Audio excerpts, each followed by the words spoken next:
Johnny.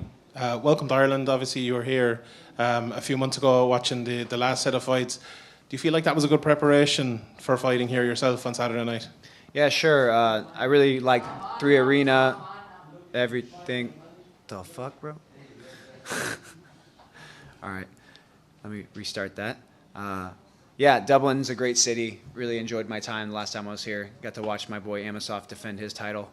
And, you know, it was a great performance. Really loved the crowd, the energy, everything about 3 Arena and the Irish people, man. I just really dig it, and I'm, you know, it's an honor to fight in that arena in front of that crowd. I saw you were travelling around Ireland a bit this week. You went down to Tipperary. Was that good to kind of travel around and see a bit more of the country? Yeah, man. There's a lot of stuff I haven't seen, and when I have a chance and I can travel a bit and see some things that I haven't seen before, I try to take the chance to do it. Obviously, a lot of people spoke after your last few fights about you possibly being the best middleweight in the world. Now that Adesanya has obviously lost 2 of his last 3 fights, if I was to ask you straight up, I asked you at the time, you said you thought you are. Now you must think you are by far and away the best middleweight in the world. I believe I'm one of the best middleweights in the world, if not the best. Obviously, I can't take anything away from my boy Sean. I'm like very, very happy for him. I was like messing with my team, saying like, this is the champion we deserve. Like, I like Sean, and I like how he conducts himself. Even though he's a bit crazy, he's himself and very authentic. And you know, there's a lot to be said about authentic people nowadays. I feel like a lot of people put up an act, and it's not really them. So, yeah, man, just shout out to that guy. I train with him a lot. He made me better. Hopefully I made him better. I think I did. Yeah, man, happy for him.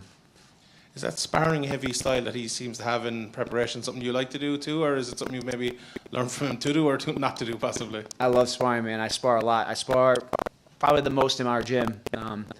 Even when I'm out of camp, I'm getting like 9 rounds. That's 9 to 10 rounds. Obviously in camp, I'm kind of shortening it up, trying to stay healthy, and I do 5 rounds, but usually with 2 fresh partners, and I really push myself. So, yeah, man, I love to fight. I like being in the fire. I like competing. I like getting better at MMA, and the only way to get better at MMA is sparring. Your opponent, Fabian, obviously you come from a gym that's known for having champions, and obviously you yourself being one, but Fabian as well, obviously with his brother, now has that championship medal, I suppose, in training with him. Do you think that is something for him that is really helpful for his game as it's been helpful for yours? And have you seen kind of his progression maybe since Leon has even become champion? Are you asking like you think he's progressing better because his brother has gotten the championship? Yeah, sure. I mean, his brother's a great fighter. I mean, he's a great fighter, but I just think I'm better. What do you see in Fabian that maybe could cause you a few issues? He's fast, athletic, good left hand, southpaw, has a good few tricks, tries to set you up with stuff, but he ain't gonna get me, man. I'm too slick, too good. I put pressure on people, I break them. I'm gonna rearrange his face with my fist, man. That's what I'm gonna do Saturday night. I see, like, we see a lot of your fights, and you know, a lot of wrestle heavy fights, but your hands have been really good over the last few fights as well. And maybe people don't, you know, recognize or admit that about your style. Do you feel like against Fabian that if it does turn into like a stand-up matchup that you can, you know, you can do well there as well? Yeah, I'm not worried if it's a stand-up matchup. During this camp, I got to train with Artem Levin, and he's a 6-time world champion kickboxer from Russia, and he's a killer. He actually beat Alex Pereira, and that's one of my main training partners for this camp. And I stand and bang with him, man. I stand and bang with Sean Strickland. He's the best, one of the best in the world, just like me. Right now, the UFC champion. Just if you see the people I train with and how I can hang with them and even beat them at times, like you would, like I don't doubt myself if there's a stand-up fight. Hi, Johnny. We spoke last time at the Eiffel Tower in France. It's for the French people. You told me last time how Pereira and Adesanya can be easy matchup for you. We are a couple months later, and one of them is not even in the middleweight category and division, and the other one loses belt. What's happened this last month confirm what you told me a few months ago? Can we say that you're the most consistent middleweight in the world today? Sorry, I couldn't catch the end of that question. So are you the most consistent middleweight today, especially with what happened in the middleweight division? I would say, yeah, as of now, I'm the most consistent champion. Yeah, for now. I mean, I only have one title defense, so we got to see where we go from here. You know, I just recently got the belt, so let's just let history play out, and then we'll see where it goes, you know? Thank you very much. Yep, no problem. Hi, Johnny. You're fighting away from home now. Does that add any magnitude to the occasion, basically, for you? No real magnitude, just different. It's not what I'm used to, but that's what I like. I like to put myself in different situations because things aren't always going to be the same. So it's just a different challenge, and I'm willing to face it and take it head on. Well, because you're undefeated and on this winning streak as well, I was going to ask you, like, what excites you? Like, how do you stay excited, and how do you set new milestones for yourself? I'm just not done, man. I got a lot of things I want to accomplish, and this is just one step in the right direction. I have a lot of things I want to get better at, especially when it comes to my performances in the cage. And also, there's more money to be made. There's more wins to have. And there's a lot of competition out there that I want to beat. So, yeah, I'm far from over. And you're training at a super gym, ATT, and now the gap is being closed between the super gyms, like a lot of these big gyms, and the other ones. What is something that ATT has that other super gyms don't have? Man, ATT is just very consistent. It's just a mecca. Like when you go to the gym, it's impressive. Like the mat space, the cage. They have 2 cages. We got a whole striking area, a weightlifting area. It's just Dan Lambert has put together a really, really great gym, and they're consistent because you have consistent coaches. You have a lot of consistent fighters in there. Some are there year-round. Some come in when they have fights. But it's the consistency at the end of the day.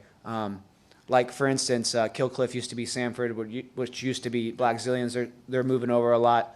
A lot of these other gyms, they don't have, like, the mecca like ATT does, and maybe their gyms aren't as impressive. But not to take anything away from those gyms. I'm just saying ATT is, like, I think it's the best gym in the world, man. And one of those people with you is Dustin Poirier right now. What's he adding to this camp for you, and what are you adding to his game? Man, we just like to get in there and beat each other up a little bit, man. We like to spar. He's a good southpaw look for me, and I like to pick up some of his tricks. There's some things in fights that I execute now that he does.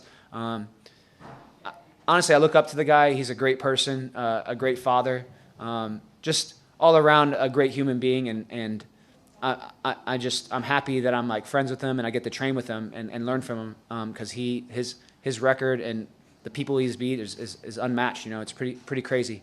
Yeah. But yeah, happy to be teammates with him. Did you corner Kayla Rocco as well? Yeah. Yeah. We sponsored her, K-Rock. so I was gonna let's give her a shout out. What do you think of her? Yeah, K-Rock's awesome, man. She's always in the gym, always working. She's kind of similar to me. I'm always in the gym working. You always got to tell that girl to get out of the gym and heal up, and not to push herself too much.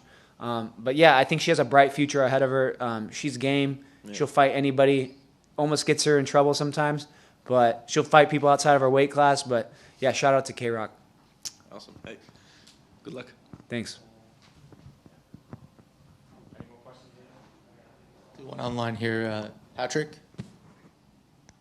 Hey, Johnny. I was wondering, when you faced off with Fabian, it was very heated. Is there any animosity between you two going into this matchup now?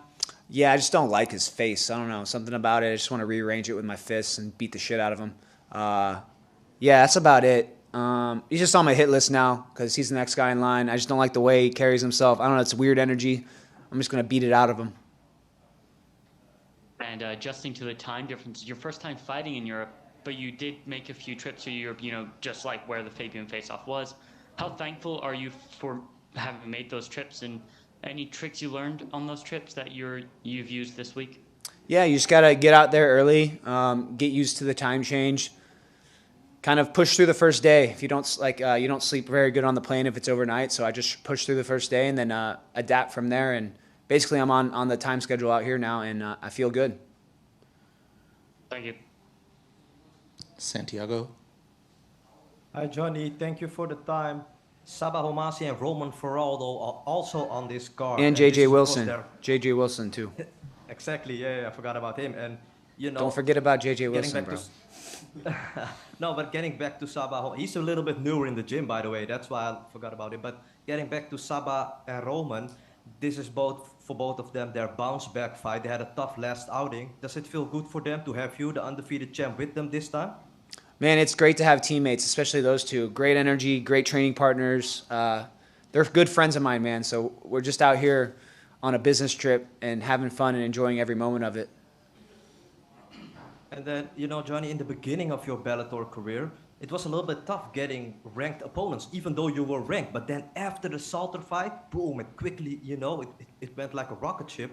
How was that time for you to see that, you know, in the beginning you had to work your way up, but then after a while it went all really fast and Bellator really went behind you, you know? Yeah, man, it's just kind of how my life has played out. I've always had to work hard for things I deserve, and I'm going to continue to work hard because I feel like there's a lot more for me to accomplish. So, you know, I'm still taking flight. I'm still going up. My stock's still rising. Cannot wait to see you perform again. Good luck on fight night, sir. Thank you. Appreciate it.